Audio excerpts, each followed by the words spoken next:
And welcome back to The Mountain Gardener. This is your host, Ken Lain, and not my lovely assistant, my beautiful wife, business partner. Ooh, I like that introduction much better. Thank Really? you. What's your favorite? What's the best intro I could give you? Go. No, that was good. I don't like assistant, but I like partner. Okay. I like helper. I like Partner, helper. partner. Yeah. All those are good. So, but this segment's not about me and with a partner. Honey, this is about you, and I'm your partner. So it's all about you. You're all inspiring us on your segment. So we have an hour program. Mm-hmm. Been doing this for decades, and it gets boring. It's like every other program. Old guy is up there talking about his expertise, plumbers, politicians, you name it, birders. It doesn't matter what it is.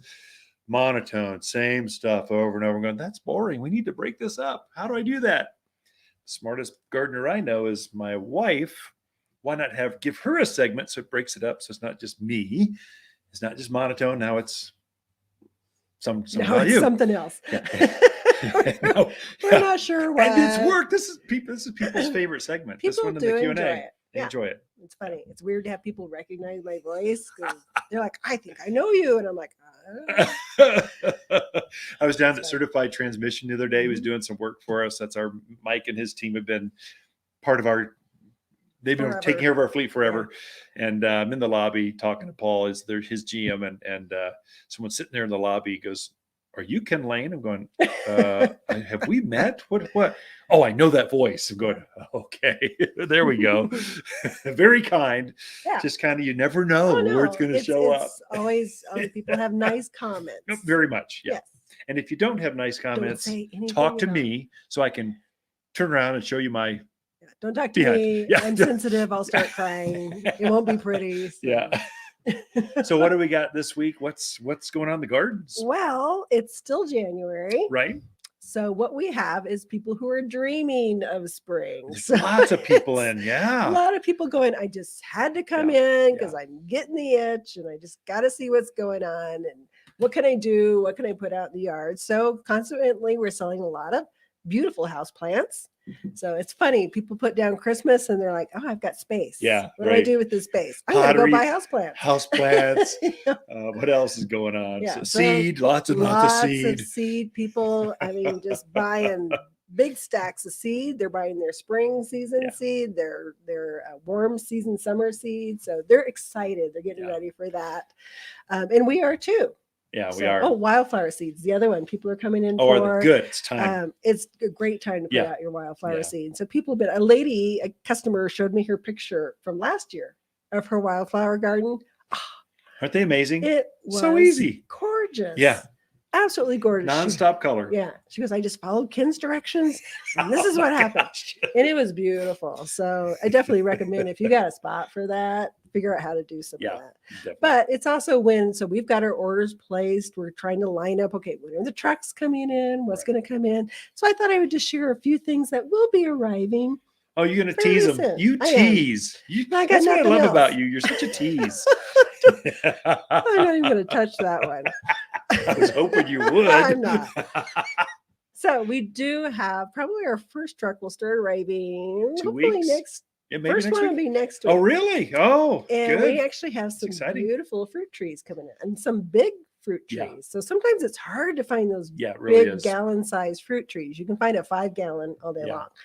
But, a lot of people move here. They want instantaneous fruit trees. Yeah. They don't want to wait 10 years, for their first plum that they can pull. So we do have some bigger sizes fruit trees coming in. They should start producing. They're all going to be 10, 15 gallon. I even got some old enough to produce this year. Gallon. Yeah. Nice. So, and then those we're getting some apples. We're getting apricots, which last year apricots were hard to find. So we're loading on some apricots, the Chinese Mormon, which is a great one for here. It's the best one. Right. We're getting peaches. We're getting plums. we're getting some all-in-one almonds. Ooh, we couldn't find that one either. That's exciting. Finally, we're coming back online. This supply chain goofball stuff is over. This is exciting. I know.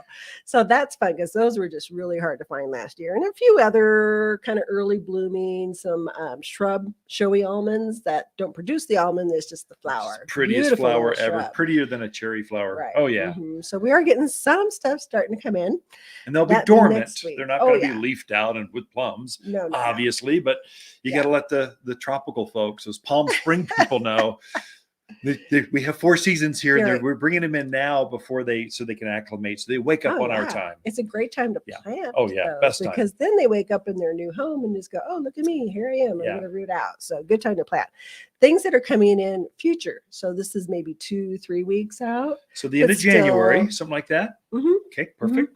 So these are more. Well, we'll be getting more fruit trees. We're getting some 4-in-1 apples. Oh, nice. Those are fun. Which are great for the smaller yards because then you're planting one tree with 4 varieties of apples that will pollinate each other. So you're always going to get fruit. So that's a good one for that. But we're also getting some ornamental type flowering trees. So we're getting the flamethrower again, which we had last year, but we only had a few. There's a redbud, flamethrower. I was going to say, it sounds awkward on the airwaves, but flamethrower, redbud tree. I thought I'd put that in there. Yeah. So we got a few in last year, but they sold out really quick. Yeah. So we're getting some more in. So that's a really cool one. It has blooms with a kind of a purplish red flower to it. And then the leaves, as the leaves come out, they kind of change color. So on one branch, you'll have yellow, you'll have orange, and then you'll have green leaves. Yeah. So it's kind of all on one branch. So as they pop out and mature, they kind of change color. Yeah. So really cool that way. We're also getting the Ruby Falls redbud, which last year, there again, we could not get them. Not at all. So Ruby Falls is great for small yards. You're talking 7-8 feet max. Has the pretty fountain type branches that come down. Has a burgundy leaf to it. And of course, the flower is that real bright pink. Yeah. That's one, if you're a true gardener where you like the artistic forms, you like topiaries and spirals and pom-poms and flowing and weeping, Ruby Falls redbud is the one because it has that flowy look to it, but it has the hardiness of our native redbud that grows wild here. Yeah. So great tree.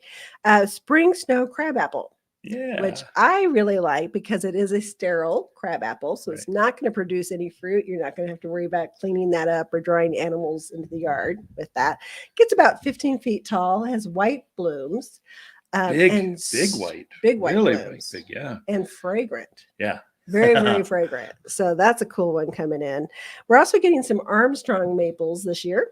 Big ones, I hope. So we are. Good. So the difference with an Armstrong maple, there again, if you have maybe a more narrow yard or a spot where you want something tall but not necessarily wide, Armstrong is great because it gets 30 to 40 feet tall, but it only gets about 12 feet wide max. Yeah. So if you've got a narrow spot that you want to throw something into that's beautiful, gives you the fall colors, kind of an orangey red, gold. Bright. Bright. It's a bright one. It's classic maple leaf.